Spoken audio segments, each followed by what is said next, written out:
Replacing your engine air filter on a 2015-2020 Chevy Tahoe or Suburban with 5.3 V8 is a simple maintenance task that improves engine performance and fuel efficiency.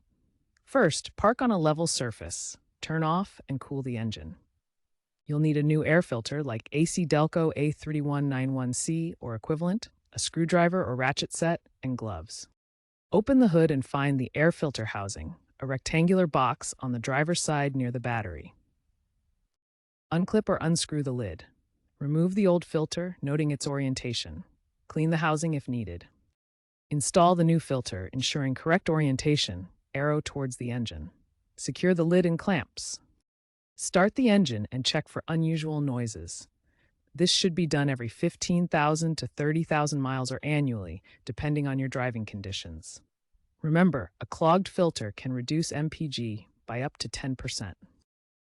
While standard paper filters are common, consider advanced filters with synthetic media for finer particulate capture, improving engine wear. Eco-friendly, reusable filters, cleanable and reusable, are gaining popularity. Some 2019-2020 models have onboard diagnostics to monitor filter clogging, alerting you via the infotainment system. When installing, ensure the filter matches OEM specs to avoid airflow issues. Expert mechanics recommend visual inspections during oil changes. Be cautious of over-oiling reusable filters, which can cause sensor failures. Upgrading to a cold air intake system with a high-flow filter can boost horsepower and MPG, but ensure proper installation. Neglecting air filter maintenance can lead to decreased MPG and potential engine issues.